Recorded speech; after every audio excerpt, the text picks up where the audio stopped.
চিচিঙ্গা তো অনেক রকমভাবে খাওয়া যায়, কিন্তু ভাজিটা আমার কাছে অসাধারণ লাগে। বিসমিল্লাহির রহমানির রহিম। আসসালামু আলাইকুম। আজকে আমি একেবারে সিম্পল এবং হেলদি চিচিঙ্গা ভাজির রেসিপি নিয়ে এসেছি। আশা করি আপনাদের ভালো লাগবে। আমি চিচিঙ্গাগুলো এভাবে কেটে নিয়েছি। আপনারা যারা যেভাবে পছন্দ করেন তারা সেভাবে কেটে নেবেন। আমি আমার মতো করেই কাটছি। এগুলোকে ভালো করে এখন ধুয়ে নিব। ধুয়ে নেওয়ার পরে কড়াইতে পরিমাণ মতো তেল দিব।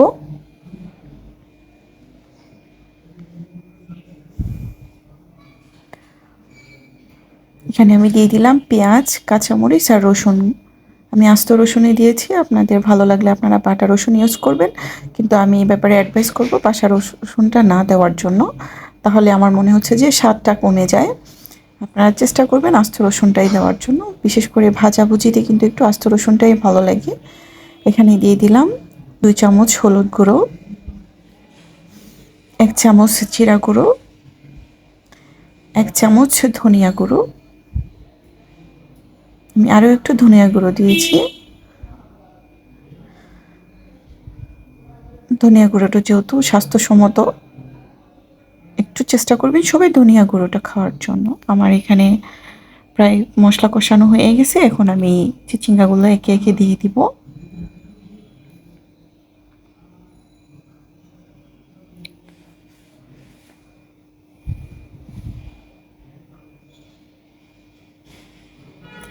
এখন দিয়ে দিচ্ছি পরিমাণ মতো লবণ। খুব বেশি দিব না, আমি 1 চামচ লবণ দিয়েছি। যদি লাগে দিব, আর না লাগলে আর প্রয়োজন নাই। এখন আমি এগুলাকে নেড়ে চেড়ে দিব, যাতে উপরেরগুলা নিচে যায় এবং নিচেরগুলো উপরে চলে আসে।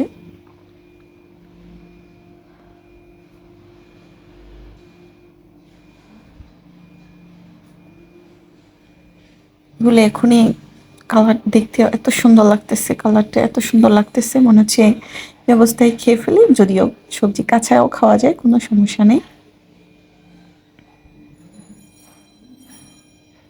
চোখ আমি ঢাকনা দিয়ে রেখে দিব, যেহেতু এখানে কোনো পানি দিব না।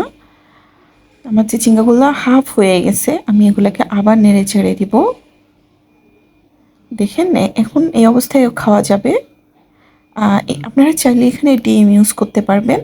আমি আরেকদিন ডিম দিয়ে খেয়েছি, তো আজকে আর ডিম দিচ্ছি না, বাট আপনাদের সাথে আরেকদিন ডিম দিয়ে চিচিঙ্গা ভাজা রেসিপিটা শেয়ার করবো। আর কিছুক্ষণের জন্য ঢাকনাটা দিয়ে দিব। দেখেন আমার চিচিঙ্গা কিন্তু হয়ে গেছে। আমি এখন চুলা অফ করে দিব, কারণ আমার মনে হয় না আর হওয়ার প্রয়োজন আছে। কারণ এটাকে যখন আরও ঢাকনা দিয়ে রেখে দিব, এটা আরও হয়ে যাবে। তো আপনাদের যদি ভালো লাগে আপনারা অবশ্যই ট্রাই করবেন। এটা একেবারে ইজি। অনেক মশলা দিলে যে মজা হবে তা কিন্তু না, সিম্পলভাবেই সব কিছু করবেন, তাহলে দেখবেন অনেক অসাধারণ হবে। তো ভালো লাগলে অবশ্যই লাইক অ্যান্ড কমেন্টস করবেন, বেল বাটন টিপে রাখবেন যাতে আমার সবগুলা ভিডিও পান।